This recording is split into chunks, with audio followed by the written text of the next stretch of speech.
Makanya para ulama kita seperti Imam Al-Haramain Abdul Malik Al-Juwayni, gurunya Al-Imam Al-Ghazali rahimahullah, beliau mengatakan man kafara bil lisan. Juga para ulama lainnya seperti Al-Imam Ibn Jarir At-Tabari mengatakan man kafara bil lisan, siapa orang mengucapkan kata-kata kufur dengan lidahnya, kufur yang sharih, wa qalbuhu mutmainnun bil iman, walaupun hatinya merasa tenang dengan keimanan. Yang dimaksud apa yang diucapkannya tidak keluar dari hatinya. Man kafara bil lisan wa qalbuhu mutmainnun bil iman fahuwa kafirun 'indallahi wa laysa bimumin. Maka ia itu seorang yang kafir kepada Allah, bukan seorang mukmin. Orang mencaci maki Allah, mengatakan Allah zalim misalkan, nauzubillah, ini orang dihukumi kafir, keluar dari Islam dengan kalimat tersebut, jatuhnya dalam kufur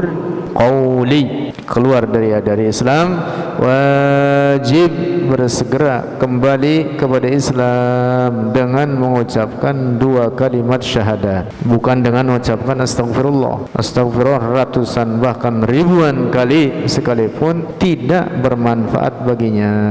Wajib dia kembali mengucapkan apa? Dua kalimat syahadat biniyatid dukhul fil Islam, dengan niat kembali masuk Islam. Pendekatan, ini pendekatan. Kalau ada orang mencaci maki kita tanpa sebab, kita berhak marah, punya hak untuk marah. Kira-kira ketika kita mau marah, apa kitanya dahulu? Kita tanya dulu kepada orang tersebut, kamu mencaci maki saya dengan mulutmu, apakah itu keluar dari hatimu atau di mulut saja? Kita nanya begitu tidak? Tidak. Masa kita nanya dulu begitu mau marah?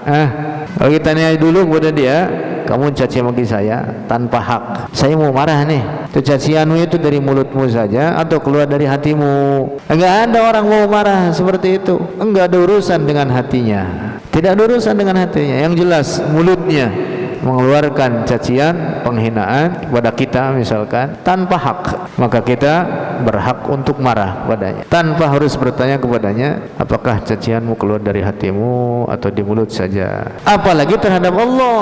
Orang mencaci maki Allah dihukumi kafir keluar dari Islam. Tidak ada urusan kalimat yang keluar dari mulutnya tersebut berasal dari hatinya atau tidak. Nah, kemarin pertemuan yang minggu lalu sudah kita bahas dalil menunjukkan itu dari firman Allah. Di antaranya firman Allah mengatakan yahlifuna billahi ma qadu wa laqad qadu kalimatal kufri wa kafaru ba'da islamihim. Yahlifuna billah, bersumpah mereka billahi dengan nama Allah, ma qalu, akan apa yang mereka ucapkan. Terhadap apa yang mereka ucapkan, mereka bersumpah dengan nama Allah. Wa laqad qalu, dan padahal sungguh mereka telah berkata-kata apa? Kalimatal kufr, berkata-kata kalimat kufur, wa kafaru ba'da islamihim, dan mereka telah kafir setelah mereka Islam. Jadi ada kufur yang disebut dengan kufur qauli,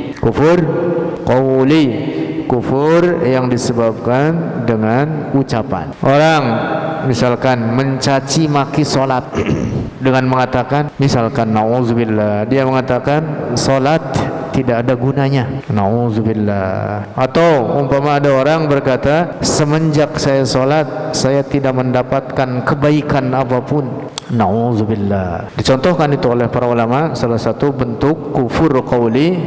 Umpama orang berkata ma asabtu khairan munzu shallaitu, aku tidak mendapati akan kebaikan sedikit pun semenjak saya solat. Dulu belum solat atau enggak pernah solat, rezeki saya lancar, luas, berlimpah. Begitu saya rajin solat, rajin ke masjid, rezeki saya jadi seret. Ini solat kagak ada gunanya, nauzubillah. Orang berkata begitu dihukumi kafir. Itu namanya kufur apa? Kufur qauli. Telah keluar dia dari Islam dengan sebab perkataannya tersebut, walaupun dia tidak berniat keluar dari Islam. Nah, ini yang dimaksud dari perkataan para ulama kita, man kafara bil lisan wa qalbuhu mutmainnun bil iman fahuwa kafirun 'indallah wa laysa bimumin. Fahuwa kafirun 'indallahi wa laysa bimumin. Hakikatnya ini orang kafir, bukan orang muslim.